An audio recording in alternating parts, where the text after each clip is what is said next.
Bonjour à tous et bienvenue aujourd'hui pour ce nouveau tuto consacré au langage C. Aujourd'hui, je vous parlerai de la fonction malloc et calloc. Tous les deux servent à allouer la mémoire dynamiquement. Je vais partir d'un exercice pour vous illustrer, vous expliquer en profondeur à quoi servent ces fonctions, à quel moment utiliser l'une ou l'autre.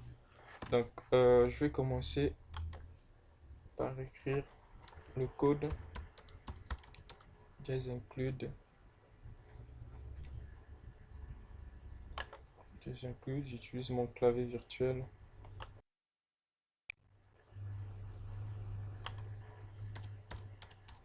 Studio.h Studio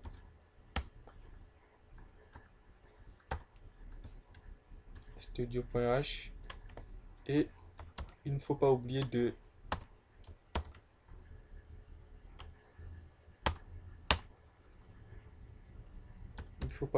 de déclarer ceci. La bibliothèque stdlib parce que c'est dans cette bibliothèque, en fait c'est cette bibliothèque qui contient la fonction malloc et calloc. Donc je vais faire int main qui va contenir le code du programme. Voilà, return, un return 0. Donc je vais déclarer un pointeur de type t.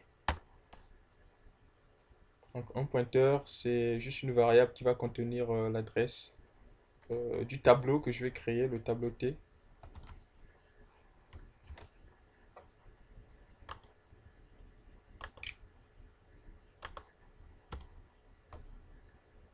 Voilà, le T que je déclare, c'est un tableau. Donc je vais commencer par la fonction malloc. Donc, comme je viens de le dire, c'est une fonction qui permet d'allouer dynamiquement la mémoire. Donc, cette notion d'allocation dynamique de la mémoire, j'en ai parlé longuement lors de mes précédents tutos. Je mettrai les liens dans la description. Vous pouvez à tout moment revenir sur ces vidéos pour bien comprendre parce que j'ai détaillé plus de choses que par rapport à des choses que je détaillerai dans cette vidéo.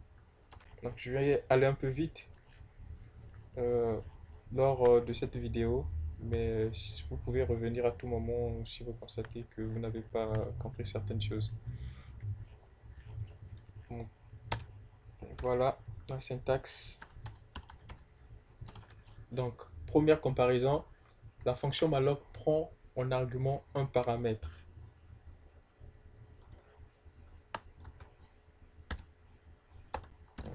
Le paramètre en argument, c'est tout simplement, voilà, excusez-moi, le paramètre en argument, c'est juste la taille du bloc, d'un bloc ou d'une case. Par exemple, dans mon tableau, je vais stocker un entier, juste un entier, donc c'est un int. Donc je vais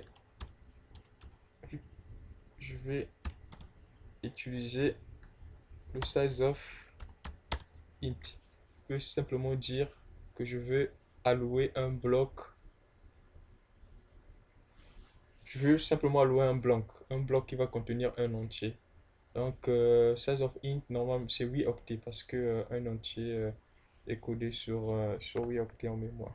Donc là, j'aurai un bloc ou une case mémoire réservée dans la mémoire, une case mémoire qui sera réservée. Voilà mon malloc est là. Et après, si je fais le printf, si je fais un printf 100% D, donc pour lire la valeur qui se trouve dans la case mémoire, on utilise, voilà, on utilise ceci. Il suffit juste d'écrire ça. Vous allez vous rendre compte rapidement après la compilation que on aura une valeur aléatoire. Une valeur aléatoire. Voilà, là je dois convertir le void en int. Donc je vais caster. J'ai parlé de tout ça quand j'ai parlé de la fonction malloc lors de mon précédent tuto. Donc, je vais caster mon type de retour.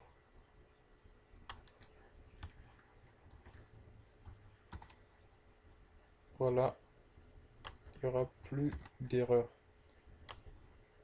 Je vais exécuter tout ça. On a un nombre aléatoire, 7, 6, etc. Donc, je vais passer, je vais commenter cette ligne. Et je vais vous parler de la fonction calloc. Alors, le calloc sert également à louer la mémoire, mais c'est une fonction qui va prendre deux paramètres en entrée. Donc voilà mon pointeur. Bon, je copie tout ça parce que c'est pratiquement, c'est pareil, c'est juste au niveau des paramètres.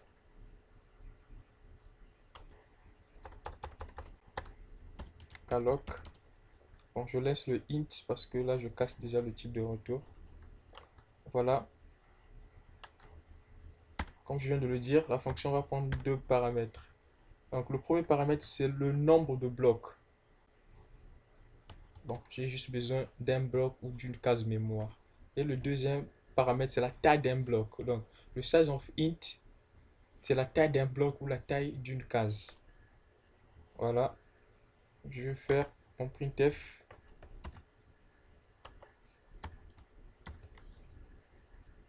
Alors, une autre différence est que la fonction calloc initialise chaque case à 0. Donc là, j'ai déclaré une case. Donc la valeur qui sera dans la case, c'est la valeur 0.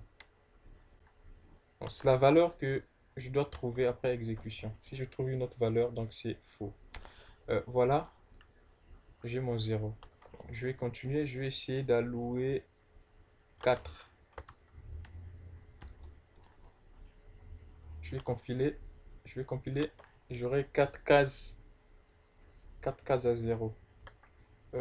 Voilà, là j'ai omis un truc, j'ai pas écrit ma boucle qui va parcourir la longueur du tableau. Donc il suffit juste d'ajouter ceci.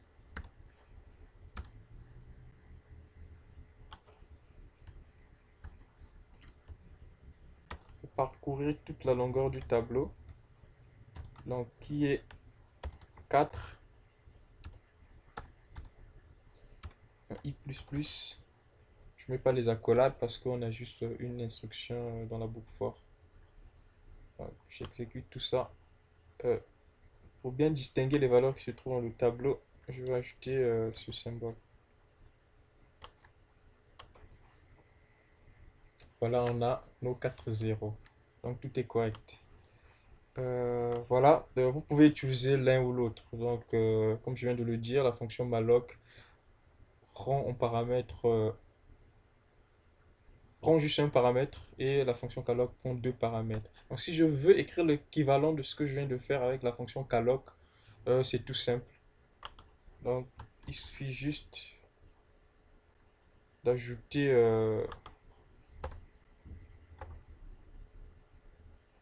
de faire ça. 4. Voilà. 4 multiplié 4 multiplié par ça. Donc, ce que je viens de vous dire, c'est que écrire ça revient à écrire ça. C'est la même chose. Là, on a deux paramètres.